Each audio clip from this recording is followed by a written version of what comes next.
Notice to all, this program discusses issues about abusive politicians and abusive individual rich people who abuse the rights of our fellow citizens who are oppressed. This program does not intend to harm anyone. This program is fighting for the rights of our countrymen oppressed by oppressors. Epipanyo Labrador, komentaristang walang inuurungan, walang kinakatakutan, komentarista na nagsasabi ng katotohanan lalo na kung pinaglalaban ay para sa mga maralita at sa mga inaapi ng mga tao mapang-abuso sa kanilang mga kapangyarihan. Epipanyo Labrador, tagapagtanggol ng bayan!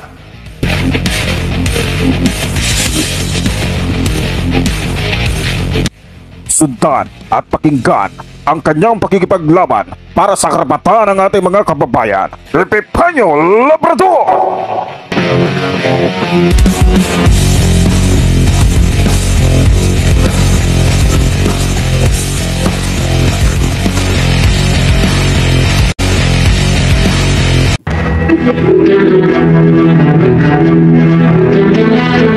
Magandang araw Pilipinas, muli nandito na naman po yung lingkod, Epipanyo Labrador sa ating programang Civilian Anti-Crime Group, Epipanyo Labrador. At syempre sa ating pagpapatuloy mga minamahal ko mga kababayan, binabati muna po natin mga kapatid Luzon, Visayas, Mindanao na patuloy po na nakasubaybay tumututok dito sa ating programa. Maraming salamat po. At syempre binabati din po natin ating mga kapatid sa abroad na patuloy po na nakasubaybay tumututok dito sa ating programa at maging sa ating mga bagong mga subscribers. Maraming salamat po sa inyong lahat at maging sa ating National Vice Supreme Commander Roldan Dumdum. Umaga po ito mga minamahal ko mga kababayan, pag-uusapan ho natin itong muli ho, itong pagkahamon ho ni Duterte sa dito kay Romualdez na kung saan madadamay ho dito sa paghahamon ni Duterte ito hong si Bongbong Marcos. Siyang tumatayong Pangulo ngayon dito sa ating bansa. At mga kababayan, ayon nga sa ating mga kababayan, pag pinatulan ni Romualdez itong hamon ni Duterte, baka dumating sa punto na ma-impeach lang itong si Sara Duterte. Alam niyo mga kababayan, galit na galit ho kasi itong si Duterte. Dahil nga po sa itong kanyang anak, talagang nakikita na ho yung kanyang pakay, yung kanyang motibo kung bakit talaga siya tumakbo bilang Vice President. Ngayon mga kababayan, hindi matanggap ni Digong na hindi na ho basta-basta mapagbibigyan pa si Sara sa kanyang mga kalokohan, sa kanyang mga kasinungalingan, sa kanyang pagnanakaw, ay umusok ho yung ilong ng demonyo. Kaya nga sabi ng ating mga kababayan, ang pinakamagandang gawin ni BBM, papasukin ng ICC para matapos na ang lahat. Para matapos na ang lahat ng isyong ito. Kung sino ang matino at sino ang hindi. Pero para sa akin mga minamahal kong mga kababayan, para sa akin lang, ito'y opinion ko lang naman. Mas tagilid ho, sa tingin ko mas tagilid si Duterte o ang mga Duterte kaysa sa mga Marcos. Samantalang, kung maalala nyo, di ba? Marami ang pinagdaanan na kaso ang mga Marcos pero absuelto lahat ng kaso nila. Kaya nakikita ko ho dito kung magpapataasan sila ng ihi at maglalabanan sila ay lilitaw ho lalong-lalo na ang nasa posisyon ngayon ay Marcos. Ito na po yung magiging katapusan. Dalawa lang ho yan. Kapag nagpumilit ang mga Duterte, baka si Marcos din po ang gamitin ng Diyos para matapos ho yung kanilang kasamaan. Mauuwi ho talaga sa ganyan dahil tatandaan ng mga Duterte. Isang desisyon lang ni Marcos na papasukin ng ICC dito. Paharangan lahat ng mga daanan. Mga pwedeng lusutan nila Duterte. Kung sila man ay pupunta ng China, wala silang magagawa. mahuhuli siya at makukulong sila at mananagot sila. Yun po ang mangyayari nun, mga kababayan. Pero sabi nga naman ng iba, ito ay ayon lang ho sa akin hong nabasa, ayon ho sa ating mga kababayan, ang magnanakaw ay galit sa kapwa magnanakaw. Reaksyon ho ng ating mga kababayan yun. Hindi pa po natin alam dahil ito po ay nasa punto na kung saan hinahamon ho ni Duterte itong si Romualdez. Pero ayon ho sa aking natanggap na o aking pagkakaalam, tinanggap ho ni Romualdez itong hamon ni Digongyo. Ngayon malalaman ho natin yan. Malalaman ho natin kung ano ang magiging resulta ng pagtanggap ni Romualdez sa hamon ni Digongyo. Kung maalala ho ninyo, mga minamahal kong mga kababayan, nung nabubuhay pa po ang ating ginagalang at tinahangaang komentarista na si Kaper Silapid, sabi nga niya darating ang panahon na itong unity na sinasabi ni Sara at ni Marcos ay mawawasak, masisira. Kasi kung matatandaan ninyo, lumalabas ho ngayon yung issue na kung saan ay nanalo si Sara at maging si Marcos dahil dito sa Smart Magic. So, para ho sa akin, para lang ho sa akin to, maaaring magkaroon man sila ng hidwaan, pero kahit anong mangyari, hindi nila ikakanta pareho. O kung dumating man na ikanta sila o kumanta sila pareho, na sila ay parehong nandaya nitong eleksyon sa pamamagitan ho ng Smart Magic, talagang dito na ho magkakalabasan ng baho. Kasi nga po, ayon nga ho sa ating mga kababayan, kaya pala malakas ang loob nila BBM at Sara na hindi umatin ng debate kasi alam na nila ang resulta na panalo sila. Kaya pala pinalalabas na sa sorbi, malayo ang lamang nila. Tama po na wag nang pahintulutan na magamit pa ang Smart Magic na kung saan na-issue po sa pagiging Smart Magic. Kung tutuusin ho, kinasuhan tong Smart Magic na to sa US kaya nga hindi na to ginagamit doon.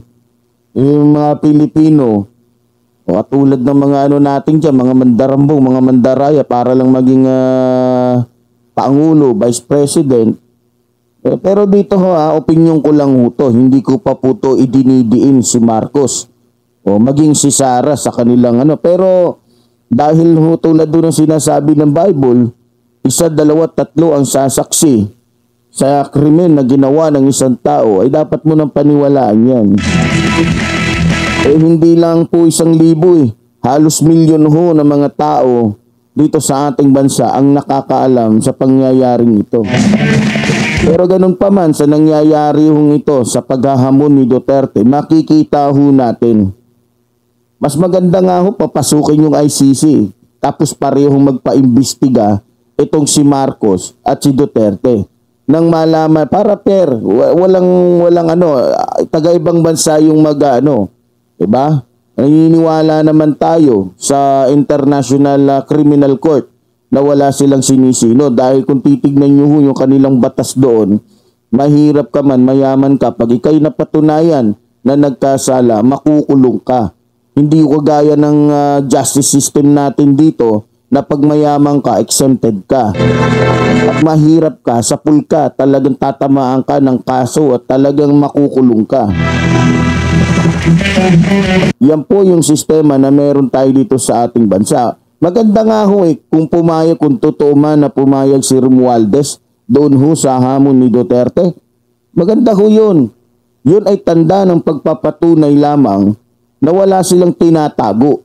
Ha? Hindi ko kagaya nung panahon ni Duterte. Kung maalala ninyo mga minamahal kong mga kababayan, ginamit ho ni Duterte yung kanyang kapangyarihan. Pinatikom niya yung bibig. Hindi niya hinayaan na mag-imbestiga si Gordon. Ha? Tinakot nila si Gordon at yung iba pang mga opisyal ng ating gobyerno na nakakahalata na ng kanilang mga pagnanakaw. Ha? Sa totoo lang, nung si Duterte na po ang ating naging Pangulo, mas lalo hong bumaksak itong ating ekonomiya. Paano ho natin nasabing bumaksak? Ha? Para ho sa pagkakaalam lang ho ng ating mga kababayan. Para lang po malaman ng ating mga kababayan. Ha? Pwede nyo ho pong tignan nito, i-search nyo po. Nung pumasok ho si Duterte, ayon ho sa aking pagre-research, hindi lamang po pala. Akala ko 1.4 trillion lang ang ninakaw ni Duterte. Ha? Sa kabuuhan ho, kasama na ho dito yung kanyang mga kabinete. Ayon ho sa aking pagre-research, ay umabot ho ng 10 trillion ang naibulsa ng nung panahon ni Duterte. Kung maalala ho ninyo mga kababayan, nung mga panahon ho ng COVID-19, sinadya ho ni Duterte na makipagtransaksyon sa isa sa kanyang mga naging advisor. At biro mo natuklasan ho bandang huli. Noong mga panahon ng COVID-19, mayroon po palang mga mura na mask, face shield, at iba pa na mga materyales na mabibili sa ibang bansa na hindi naman nagbago yung presyo, kundi yun pa rin. Sinadya ho ni Duterte na sabihin na kulang ang budget, samantalang kung tutusin sobra pala. Kaya lang po sinasabi nilang kulang para po sila ay makapangutang ng napakalaking pera sa ibang bansa. Kumbaga, isa sila sa nagbenta halos. Inilagay nila sa alanganin ang sitwasyon ng bansang ito. Na halos ibenta na nila sa ibang bansa. Na pagdating ng panahon, kawawa ho tayo mga maralita, magugulat na lang ho tayo. Nasasakupin tayo ng mga bansang yan na kung saan inutangan ng mga pangulong katulad nito, ni Duterte. Kung maalala ninyo, 2 beses nang hiram ng 3.5 trillion. Ibig sabihin, 700 trillions na po ang nauutang ho ni Duterte nung panahon lang niya. Lahat, hiniram po yun. During that time, during his time, at nung binatikos na sa taong bayan, ay sumagot siya na wala kayong, sabi niya Duterte, kung maalala, huwag kayong mag-alala sa 7 trillions na yan. Dahil ako na ang bahala dyan. Kahit isang kusing, wala kayong babayaran. Pinagmalaki ho ni Digong niyo yun. Tingnan niyo yung kasinungalingan niya, kayabangan niya. Huwag daw tayong mag-alala. Dahil kahit isang kusing daw, wala daw tayong babayaran. Klaro-klaro ho. Na niloloko tayo. Wala daw babayaran ng mga Pilipino. Wala tayong babayaran kasi pag namatay tayo sa gutom, wala na tayong babayaran. Pag namatay tayo sa gera, pag nilusob tayo dito ng mga bansang yan na inutangan ni Duterte, hindi na tayo makakabayad, yes. Pero malamang at sa malamang magbubuhis tayo ng buhay dahil ho sa kawalang niyang katarantaduhan, dahil sa mga magnanakaw na katulad ni Duterte. Sa totoo lang, mga kababayan, noong siya po ang naging presidente, pahirap sa bansa ang ginawa niya. Maliban doon, mga minamahal kong mga kababayan, binaboy pa niya ang batas. Binaon pa sa utang ang mamamayan. Tapos, pag nagsalita, palakpakan naman yung mga tanga at mga siraulot, mga gagong, mga demonyo na katulad niya. Yan ho ang katotohanan, mga minamahal kong mga kababayan. Grabe ang mga Duterte. Walang awa sa mamamayang Pilipino. Ha? Kaya nga sigaw ho ng taong bayan, sana mawala na ang maka-China. Magkaisa ang lahat ng mga Pilipino para hindi na tayo malagay sa ganitong kahirapan o sitwasyon. Biro mo mga kababayan, ganun ho kalaki ang ninakaw ho ni Digongyo. Kaya nga nakakapagtaka, saan niya dadalhin yung ganung kadaming pera? Sana makonsensya sila. Malapit na nga maglaho ang lahat ng bagay dito sa mundo. Magsisisi sila balang araw. So yan po ang katotohanan. Lalong-lalo na ho yung mga naging kasabwat nila noong mga panahon na yon. Dapat po magkaroon ng hustisya ang panluloko ng mga kapitalista. Dapat silang parusahan. Mga demonyo sila. Mga hayop sila na nagpapahirap sa taong bayan. Maalala ho ninyo, naloko ho tayo dahil ho sa magandang pananalita ni Digongyo. Pag nung maalala ho ninyo, nung nangangampanya sila, ang sinasabi nila, aalisin daw nila yung korupsyon. Pero ang ending, ang ating kinahantungan, pag-corrupt, o pagpikit ng yung mata, di ba? Pumipilantik yung ating mga mata. Masasabi mo na lang talaga, I'm sorry, goodbye, walay ka na. Yan po ang sitwasyon natin. Talagang nakakalungkot, mga minamahal kong mga kababayan. Galit na galit ho. Galit na galit ho si Duterte. Dahil ho sa itong kanyang anak. Biro mo ba naman? Dahil tinatanong ho ng ating mga kababayan kung saan dinadala ni Sara yung kanyang mga ninanakaw na pera, yung mga confidential pa na yan. Abay, nagalit ho si Sara para ho makalusot sa kanyang katiwalian.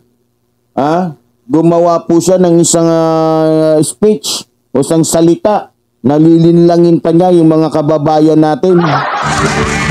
Magagaling ho to. Bihasa ho sa panluloko ng taong bayan tong mag-ama na to.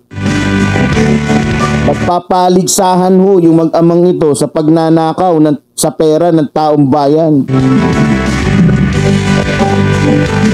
Walang awa ho itong mag-amang ito. Walang puso ho itong mga to.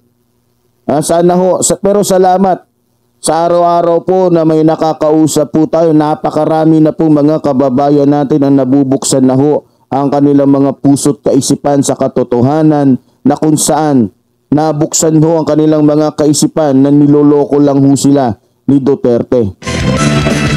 Sino po magbabayad nung 7 trillions na yon na iniwan ni Duterte? Sige nga, si Marcos. Sa totoo lang, ang iniwan ho lahat. Iniwanan ho si Marcos ng napakalaking problema nito ni Duterte. Kaya para sa akin lang, kung ano man yung mga kabigatan ngayon na nangyayari, huwag naman po natin masyadong, hindi ko kinakampihan si Marcos dahil ako po ay maka-Marcos. Tandaan niyo, hindi po ako maka-Marcos. At lalong hindi na ako maka-Duterte. At lalong hindi ako dilawan. Wala akong kinakampihan ang programang ito. Ang sinasabi ko lang ho, ayon ho sa nakikita ko. Kung meron mang kinakaharap na mabigat na sitwasyon ngayon, kaya nga ho sinadya ni Duterte na hindi muna si Sara Duterte patakbuhin niya bilang presidente para po makalusot yung anak niya, para po dumating sa punto na kapag si Marcos ang naging presidente, ang sisihin ho ng taong bayan ay si Marcos. Nakukuha niyo po strategy ni Marcos. Kaya nga po, pinauna na ni Kaper Silapid, darating yung panahon na mabubuksan yung kaisipan ni Marcos na kaya siya ang hinayaan na maging pangulo muna para lumabas sa mata ng taong bayan na si Marcos ay inutil at mas magaling pa rin ang mga Duterte. Nasamantalang ang umutang ng ganong kalalaking halaga ay si Rodrigo Roa Duterte. Wala pa pong inuutang si Marcos. Wala akong inuutang si Marcos ngayon ng trilyon-trilyon, tandaan niyo yan. Sinisikap ho niyang mabayaran, mabawasan. Hindi ho katulad ng ginawa ni Duterte na imbis na bawasan, dinagdagan ho niya ng ganong kalaki. Biro mo 7 trillions. Tapos nangako siya, wala daw tayong babayaran kahit piso. Paano mangyayaring hindi tayo magbabayad? Nandito tayo sa Pilipinas. Susunugin tayo? Pagbabarilin tayo? Siguro kaya nga ganun.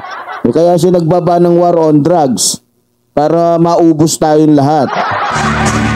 At may kasalanan o wala, itutumba. Kasi para wala nang maghabol doon sa inutang niyang 7 trillions.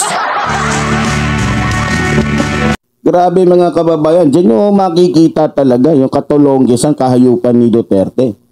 Kaya hindi katakataka nagagawa ho ng kapareho na gawain itong kanyang anak na si Sara Duterte. Grabe. Biro mo Sinabihan ni Duterte, nito ni Sara Duterte, ang ating mga doon sa kanyang speech, na kung sino man daw ang humahadlang sa confidential funds ay kalaban ng bayan. Hindi naman kami, wala naman kaming problema doon sa confidential funds Loko-loko ka ba? Siraulo ka ba? O talagang mandarambong ka? Nagtatanong lang kami, Sara. Huwag kang patanga-tanga, huwag kang pabobo-bobo. Kaya siguro hindi mo pinagpatuloy yung pagiging abogada mo dahil tanga ka. Ang tanong napakasimple, saan mo ginamit o saan napunta ang pera? It's nonsense na sabihin mo na kung sino man ang kumukontra ay kalaban ng bayan. Napakatulonggis naman yan. Huwag mong alam nyo mga kababayan, ito yatang hindi alam ni Sara, para sa akin, kung sino man ang kumukontra sa confidential fund ni Inday, Sara, ay siyang tunay na nagmamahal sa bayan. Yun ang totoo na dapat malaman ng ating mga kababayan. Hindi yung sasabihin mo na kapag may nagtanong, kinakalaban yung taong gobyerno. Kalokohan yan, estilo mo, bulok. Etong tandaan mo, Sara, ikaw na manang-mana ka sa tatay mong demonyo. Hindi kami kumukontra sa confidential intelligence funds. Kumukontra kami, tandaan mo Saan? Sa kawatan na nagnanakaw sa confidential intelligence funds. Kailangan managot ka. Kasi ginagamit mo yung katalinuhan mo, ginagamit mo yung posisyon mo sa pagiging mandurugas, magnanakaw. O nagre-react ngayon si Kibolo. Ang daming nagre-react ngayon ng mga niya. Alipores kasi maraming madadamay. Pag naglabasan nito, pag pinapasok yung ICC, maglalabasan halos lahat ng alipores ni Digongs. Kasabwat. Kaya para ho silang mga kiti-kiti na nakukuryente. Kaping pinag-uusapan ho, itong ninanakaw ngayon, ninanakaw ho ni Sara Duterte. Nagpapalusot ka pa, Alam niyo mga kababayan, sa tingin ko, gagawa at gagawa yan ng kung ano-ano nga katuwiran para mailigaw ang mga kababayan natin sa katotohanan. Mautak-hutong mga to Para lang makalusot sa mga kalokohan nila, kawalang niya nila. Ayun, gagawa sila ng magagandang speech para mailigaw na naman yung ating mga kababayan. Sa totoo lang ulitin ko sa iyo, Sara, kumukontra kami sa mga magnanakaw at mga kawatan. Hindi kami kumukontra sa ano man yung mga intelligent pans dyan, kahit anong pans pa yan. Kumukontra kami sa kasakiman, sa kapangyarihan at pera. Puro ka confidential funds, etc. O anong ratings mo ngayon? Baksak ka sa kawalangian mo.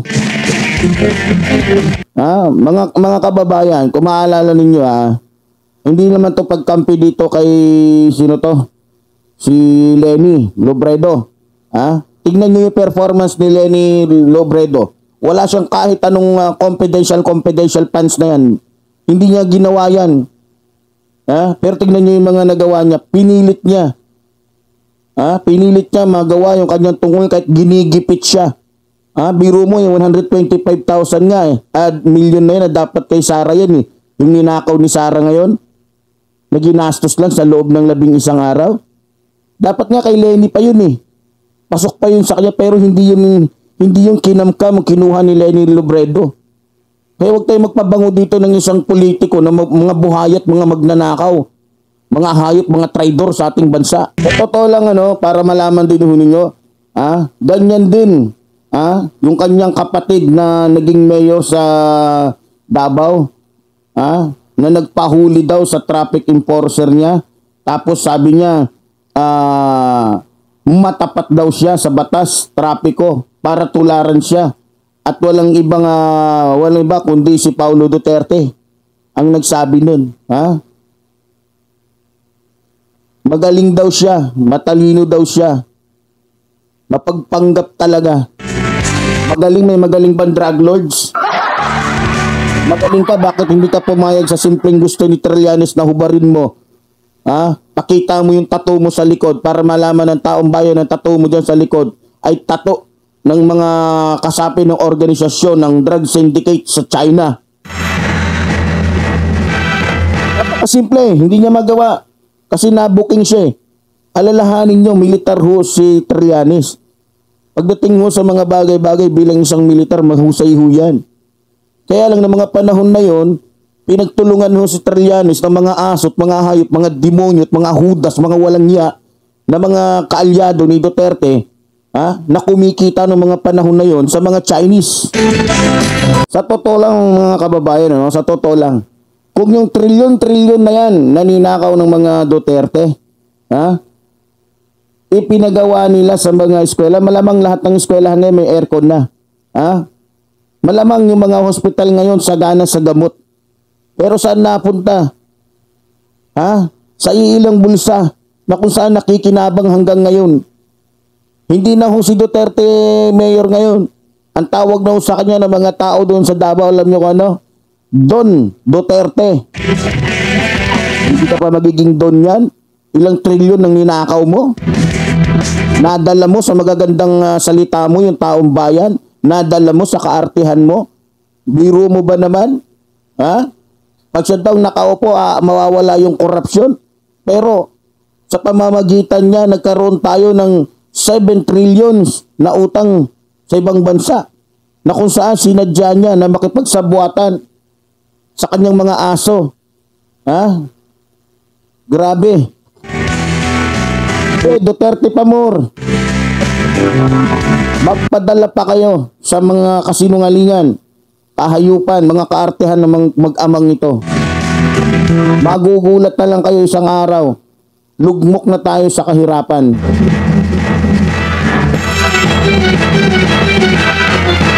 Hindi makasuhan nung unang panahon. Si Duterte, bakit?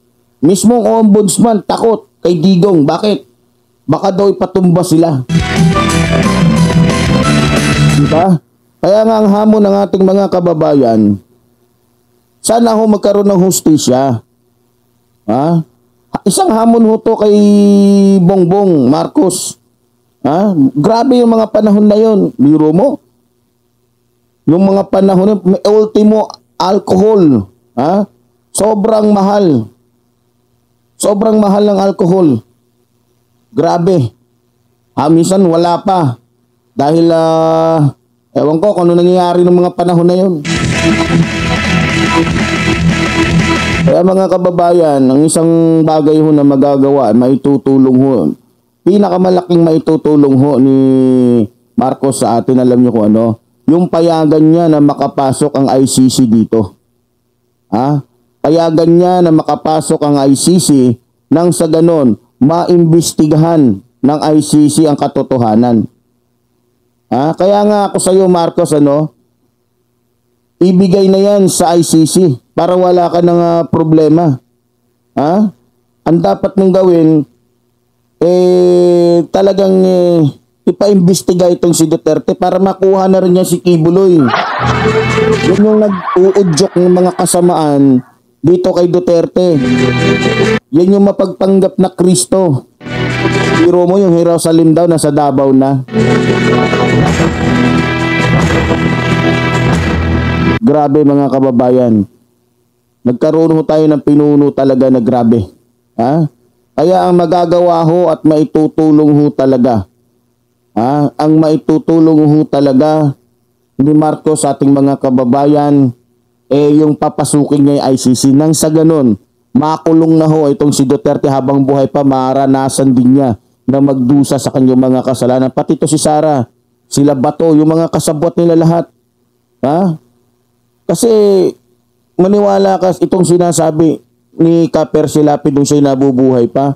Huwag mong hintayin Marcos na ikaw ang magdusa dahil sa pagpapabaya mo.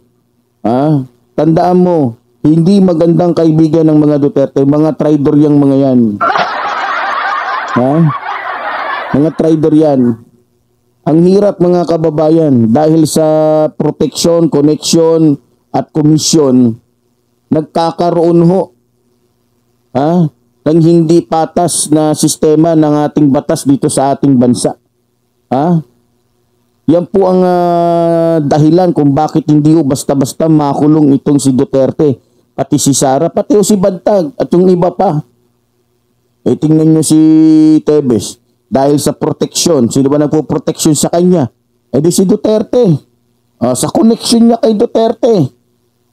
Malamang kaya hindi siya inaano ni Duterte dahil yung mga panahon na siya ay namamayag bilang drug lords doon sa Negros Oriental. May komisyon itong si Duterte.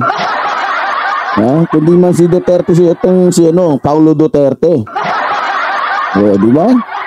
Biro mo ba naman kung hindi pa si Marcos ang naging presidente, hindi matutuldukan yung kasamaan, kahayupang kawalangyaan ni Tebes sa Negros Oriental? Kaya nga, galit na galit to si Duterte dahil nakikita niya, inuunti-unti na sila ni Marcos Pinapanagot na yung lahat ng mga lesbo niya na nagmukhang mga zombie.